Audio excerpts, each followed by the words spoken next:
अब बात करेंगे खातून ज्यादती केस के हवाले से और इससे जुड़े कई और वाकयात के हवाले से। हालिया चंद दिनों में इकबाल ज्यादती के वाकयात में मुसलसल इजाफा हुआ है। पिछले 2 दिनों की बात की जाए तो 2 ऐसे वाकयात पेश आए हैं जिन्होंने लोगों को हैरत और खौफ में डाल दिया है। कराची में बात की जाए नन्ही मरवा की तो उसको रेप के बाद कत्ल कर दिया गया, और दूसरी बात की जाए तो मोटरवे पे बच्चों के सामने खातून की आबरूजी की गई। बिल्कुल, और ये इशू मुसलसल इस वक्त ट्विटर पे टॉप ट्रेंड की सूरत में है। अंदरनाक वाकयात पर पुलिस और इंतजामिया का रवैया उस पर बहुत सवालिया निशान है। लवाहिकीन के लिए इससे भी ज्यादा दर्दनाक है जिस तरीके से पुलिस इस पर रिस्पॉन्ड कर रही है। मोटरवे केस पर CCPO लाहौर उमर शेख साहब की अजीब मंतक हमने सुनी है जिसपे वो कहते नजर आए कि जी खातून को रात को वो रास्ता ही नहीं लेना चाहिए था, पेट्रोल चेक करना चाहिए था, टाइम नहीं था बाहर जाने का। हम अपनी बहन बेटियों को कैसे उस वक्त बाहर जाने दे सकते हैं?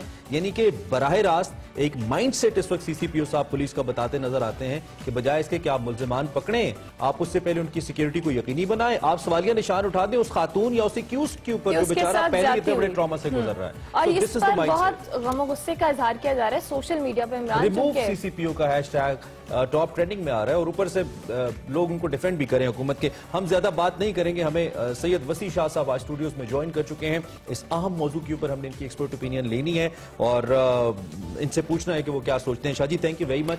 बड़ा दिल दहला देने वाला वाकया है और हम थक गए हैं। Justice for Zainab, justice for मरवा, जस्टिस फॉर गुलपनरा, इस किस्म के वाकयात देख देख के ये क्या है, जा किधर रहे हैं हम किस जानिब बढ़ रहे हैं इन सारी सूरत हाल में हम अगर बात करें तो? देखिए, आप बिल्कुल ठीक कह रहे हैं और आप तो छोटे हैं मुझसे दोनों। हमारा तो अलमिया ये है कि मैंने तो जब आँख खोली, होश संभालना शुरू किया तो शबनम रेप केस जो है वो पता लगा, कहीं अखबार में नज़र पड़ जाती थी, कहीं कानों में पड़ जाता था, कहीं को बात कर रहे थे। तो वहाँ से जो आगाज़ हुआ है तो आप समझिए कि वो सदमा जो है वो हर 4-6 महीने बाद, 8 महीने बाद आपको कोई ना कोई सदमा जो है वो मिलता है। वो ख़त्म होने का नाम ही नहीं ले रहा है। देखिए, दुनिया जो है वो जन्नत नहीं है, ये दुनिया है, ये जन्नत नहीं है, मगर ये इतनी दोज़ख भी नहीं है जितनी दोज़ख हमने इस खित्ते अर्जी में से बना लिया है। यानी कि और पूरी दुनिया में क्राइम होते हैं, इस किस्म के हीनियस क्राइम जो हैं वो भी होते हैं। आप अंदाज़ा कीजिए कि वेस्ट में जब मैंने इस पर अपने जो पुलिस के हमारे कुछ दोस्त हैं जो कैनेडियन पुलिस में हैं और यूरोप में कुछ हैं, उनसे मैंने बात की तो उन्होंने कहा जी स्टेट के साथ जो गद्दारी होती है उसके बाद सबसे ज्यादा जो हीनियस क्राइम जो तस्वुर होता है विद इन द कंट्री उसमें जो है वो रेप है, या खातून को अगर आपको हरास करते हैं या उसके साथ वो करते हैं सबसे ज्यादा।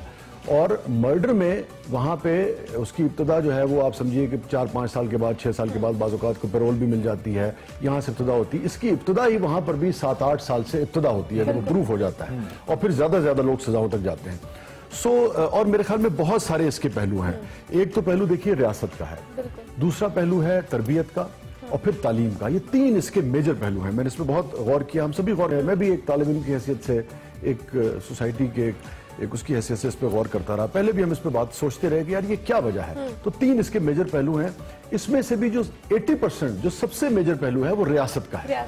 क्योंकि देखिए, रियासत ने वो तालीम जो है वो आपके लोगों के तालीम रियासत जब देगी किसी माँ बाप को, तभी वो माँ बाप अपने बच्चों को ये तरबियत दे सकेंगे कि बेटा ये जो घर की औरतें हैं, इसके अलावा जो बाहर औरतें हैं वो भी इंसान हैं, वो भी उसी तरह काबिल एहतराम है जिस तरह तेरी माँ और तेरी बहन जो है वो तेरे लिए काबिल एहतराम है, तेरी बीवी जिस तरह तेरे लिए काबिल एहतराम है, इसी तरह से किसी की बीवी जो है वो भी तेरे लिए काबिल एहतराम होनी चाहिए। और पंजाबी में कहते हैं ना कि मैं तेन को के रख देंगा अगर तू किसी नजर भी की।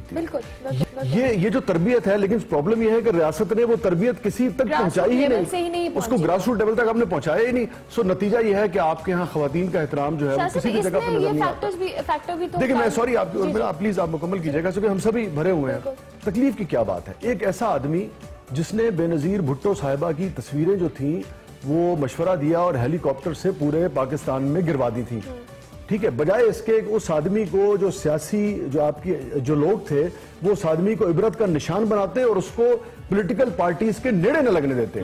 जब मोहतरमा बेनजीर भुट्टो आती हैं तो अपनी सियासी मजबूरियों की वजह से उसी शख्स को जिसने उनकी तस्वीरें जो थी वो उसने हेलीकॉप्टर के जिक्र दी, उसने उनको अपनी पार्टी में शामिल कर लिया। तो जब तक आप उसूल के साथ नहीं खड़े होंगे, आज मरियम को बुरा कहता है तो नून लीग वालों को बुरा लगता है, लेकिन बेनजीर को बुरा कहता है तो किसी को बुरा नहीं लगता था। जब तक आप उसूल के साथ नहीं खड़ोगे, उसूल ये होना चाहिए कि मेरी कुछ लगती है या नहीं लगती, मेरी बेटी है या दुश्मन की बेटी है, मगर वो काबिल एहतराम है, उसका हमें एहतराम करना है, उस पर वो करना है। तो हम सब इसमें मुलव्वस हैं, हमारी सियासी पार्टियां भी जो कुछ हो रहा है इसमें मुलव्वस हैं और वो सब इसको फेस करते रहे, यही वजह है। अच्छा, आपने रियासत का फैक्टर ऐड किया, इसका सबसे बड़ा इंपॉर्टेंट इशू भी है कि हमने सजाओं का उस तरह से तयन नहीं किया हुआ। किसी को अगर सजा का खौफ हो, डर हो, तो मेरे ख्याल से ऐसा जुर्म या इस तरह की कोई दरिंदगी का मुजाहरा करने से पहले हम 10 दफा सोचें।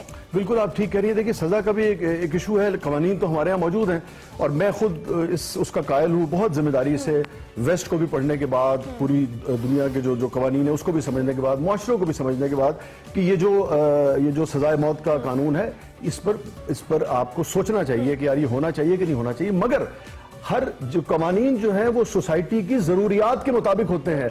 मेरे कवानीन भाई, मेरे कवानीन मेरे उसके मुताबिक बनाओ, यूरोप के मुताबिक मत बनाओ। जब तुम मुझे यूरोप का मुआशरा नहीं दे सके, तो मेरी बच्चियों को यूरोप का तहफ़्फ़ुज़ नहीं दे सके, तो मेरी बच्चियों के जो मुजरिम है उनको यहां पर कम से कम करार वाकई सजा तो दो। तुम मुझे यूरोप की वो फेस दिखाते हो जो जिस तरीके से उन्होंने सोसाइटी डेवलप की है, मगर उनके लिए जो कवानीन है, जो सजाएं हैं, वो तुम यहां नहीं कर रहे, माहौल तुम दे नहीं सकते हो। लेकिन उसके बाद जब मामला आता है तो आप कहते हैं कि नहीं वहां चले जाएं आप।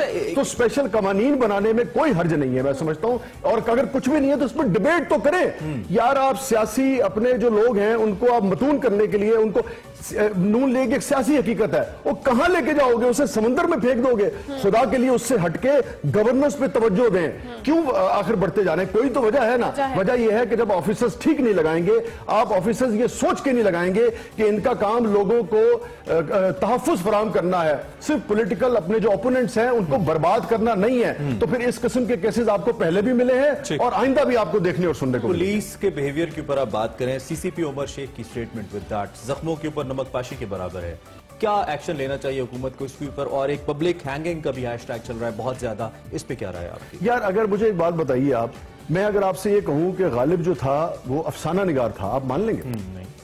या मैं अगर आपसे ये कहूं कि ये जो बग्गा जो हमारा मौसीकार है ये बहुत अच्छा ड्रामा निगार है, आप मान लेंगे? अगर मैं आपसे कहूं तो आप ये कहेंगे कि ना तुम्हें म्यूजिक की सेंस है और न तुम्हें शायरी की सेंस है। तुम्हें यह नहीं पता कि गालिब जो है वो शायर था, ड्रामा निगार नहीं था।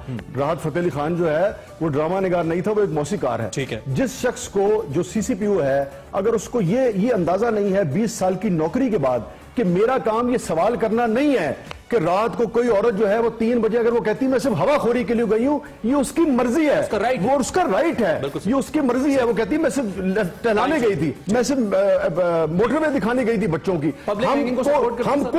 हम कुछ उससे सवाल पूछने वाले नहीं है कि तुम क्यों गई थी। हमारा काम, तुम्हारा काम उसको तहफ़्फ़ुज़ फराहम करना है। प्लीज तुम नौकर हो इस मुल्क के टैक्स पेयर से, तुम्हारी गाड़ियां, तुम्हारी गने, हर चीज जो इससे चलती है, उससे मत पूछो कि कब जाना है और कहां जाना है। Thank you very much, time हमारा खत्म हो गया। आई कैन रियली अंडरस्टैंड जिस तरीके से आप अपने जज्बात का भी इजहार कर रहे हैं और अपनी ओपिनियन भी दे रहे हैं।